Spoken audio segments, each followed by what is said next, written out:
All right, so the Yardbirds, they were from London. They were formed in about 1963, and they were a rhythm and blues band. And at the time when they were formed, they were a very blues-heavy band, and that was their emphasis, was playing the blues and nothing else. Their original guitarist was a guy named Top Topham. He was 16 years old at the time, and I think his mother had a problem with him playing in a rock band. She told him that he couldn't do it anymore, and he quit. So he was in the band very briefly, and it was after that they brought Eric Clapton into the band, and he played with them. The term Yardbird, it was an expression for hobos who used to hang around the railroad yards of London, and so sometimes they would be called Yardbird. Also, the Yardbirds were listening to the poetry of Jack Kerouac, and in his poetry he often referenced Charlie Parker, who was a jazz saxophone player known as Yardbird. So that's kind of where the name comes from. But they were an R&B band, and they started playing around the local clubs of London, and eventually they found a residency at a club called the Crawdaddy Club. And this was a place where the Rolling Stones had been playing previously, and they were kind of moving up in their career, and it opened up the spot. And so this band, they became the house band there and started playing. And so that was in 1963. It was at this time when Eric Clapton was playing with them, he gained the nickname of Slow Hand. They started calling Clapton Slow Hand because sometimes his strings would break in the middle of his set while he was playing the music. And he would have to change the strings right in the middle of everything. And the crowd, the audience would start clapping kind of slowly. And so anyway, it became a nickname that stayed with him until this day.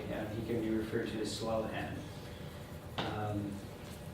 So yeah, let's go ahead and go to the next slide. Their first big hit was a song called For Your Love. And this song was definitely not a blues song. And Clapton, at this time of his life, was a blues purist. He only wanted to play the blues music. And so he did record this song with them, but afterwards he was kind of, I guess, disgusted at what he did, and he quit the band and he stopped playing with them. He changes his mind later on, as we learn with Cream, who was a rock kind of pop band, and he branched out to other musics besides the blues. So Clapton leaves the band, and as he's leaving, he says, "I have this great friend, Jimmy Page, who's an awesome guitar player. You should have him come and fill my spot." Jimmy was asked to do it, but at the time he was so busy doing recording session work in London, and that he didn't have time to do it, and he was getting paid a lot to do that. And so instead he said, I have this friend Jeff Beck. He plays in a band called the Tridents, and he's a good guitar player. You should talk to him. So they did ask Jimmy Page first, and he referred Jeff Beck to them at that time. And so Jeff Beck became the next guitarist in this band.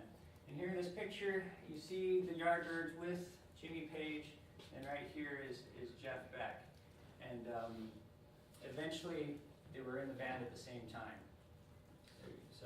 But at this moment, Beck was the next guitarist. He started using effects in the music, like the fuzz tone pedal, makes the guitar sound all fuzzy, feedback, distortion. So all these kind of atmospheric sounds that Clapton definitely wasn't using.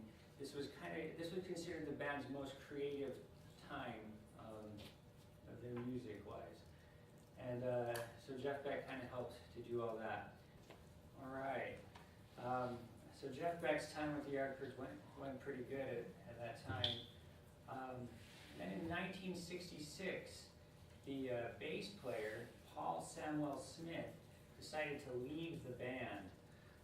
He was tired of going on tour, and he decided that he wanted to stay at home and become a record producer, and he did that instead, thus creating an opening in the band for somebody new to come in and play. And that new person ended up being Jimmy Page. So they asked Jimmy if he'd like to join the band then, and he decided that he would. And so he came and started playing with the band on bass. So he started out as a bass guitar player. They went on tour. They were in the United States, in California, I think. And Jeff Beck came down with tonsillitis and he had to be hospitalized. And oh no, what are we going to do? Our lead guitarist has just gone to the hospital. Well, lucky for them, they had a guy in the band who could fill in. And Jimmy Page switched over and he played lead guitar for the rest of that tour until Beck was better. And Chris Draka, the rhythm guitar player of the band, he switched over to the bass. And after that, he became the bass player. And after that, Jimmy Page was already playing lead, and Beck came back, and Beck was playing lead. So for a time, they were both in the band playing lead guitar. And if you ask me, that's just a recipe for disaster, right? I mean, in some situations it could work out very good, but in this case, although they worked well together, I think over time there was some tension that built up because of this. But the tension was building up between the two guitar players, and eventually Beck said, I've had enough, and he kind of had a meltdown, and he decided he wanted to quit the band. And that's exactly how he says it, is he said he decided to quit the band. Other accounts and other views say that Beck was fired from the band because he was not showing up to gigs. He was a perfectionist and he had a temper.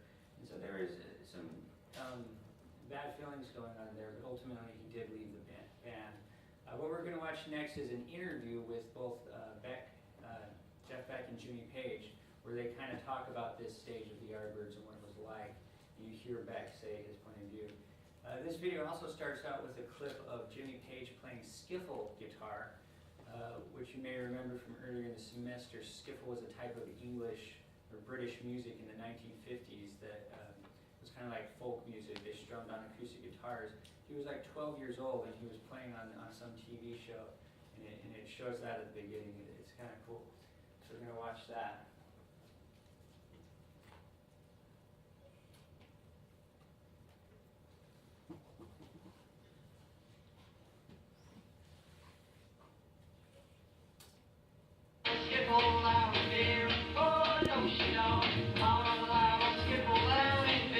That young boy over there is Jimmy Page. Check out his leg. That's exactly like What are you up to there? James Page and... Playing guitar, sorry. Both from Epsom, yes. And you're just learning to play the guitar? Yes, From a teacher? You play anything except skiffle? yes, Spanish and dance. You do you as well? Can you move on? What are you going to do when you leave school? Take up skiffle? No, I'm to do biological research. But by the mid-1960s, Jimmy Page had become totally devoted to music, not biological research. And that was at the time when I was hanging around with Jeff, going to Yardbirds gigs, and the bass player decided to leave the band, and I joined on bass just to help me on a couple of gigs, and then it was onto guitar. When Jim joined, I lost focus of where the Yardbirds should have been going, or could have been going. And it was the fact that we were overqualified in the guitar department and underqualified in the writing department. And we really should have taken stock there and said, look, we'll waive the tour, we ain't ready for that. You know, but instead, we just took the opportunity and it burned itself out.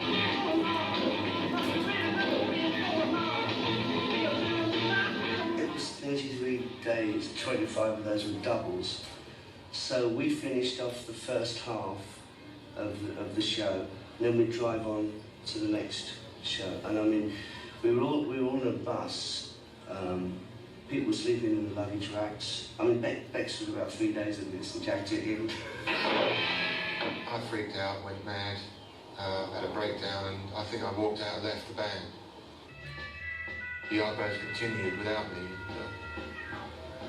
I disappeared and Jim carried on.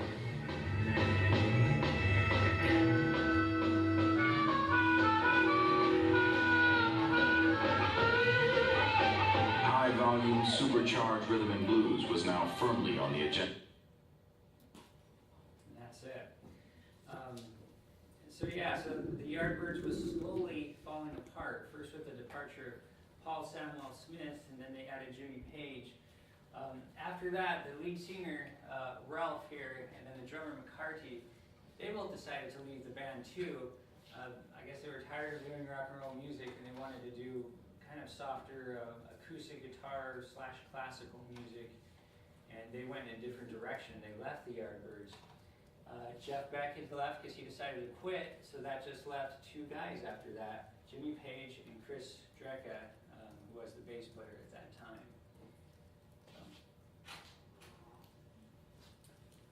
And now we go back to earlier in the story, to Eric Clapton. And we already heard a little bit of Cream today. But Eric, when he left the Yardbirds, he was still a blues purist, and he decided he needed to play more blues.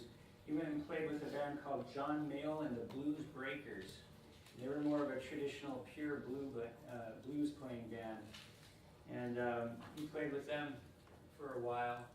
And the drummer, Ginger Baker of Cream, he would often go into gigs and watch Eric play. And one night he was driving Eric home from a gig, and they started talking, you know, we should form a new band here, we should get something else going on. And they were like, yeah, let's do it. And Clapton says, I know a great bass player, he's a great singer, he'd be great in this band. His name is Jack Bruce. And Ginger Baker just about crashed the car right there. He's like, no, not Jack Bruce, anyone but him. Jack Bruce and Ginger Baker, they had some bad blood between them. They had both played together in a band called the Graham Bond Organization, and they didn't get along. They would sabotage each other's equipment. They would have on-stage fights with each other. And allegedly, Ginger Baker drove him off at knife point one time. So they did not get along. And in a way, this whole band Cream was kind of a recipe for disaster in that sense, where the guys, they never really got along to start with. But they did try to set their differences aside, and they started out and they formed this band, and they did have some success with what they did. Ultimately, Eric Clapton became the peacekeeper. He was kind of in between the two guys, trying to keep everything together and keep them going on, but eventually the rivalry did break things up, and the group disbanded in 1968.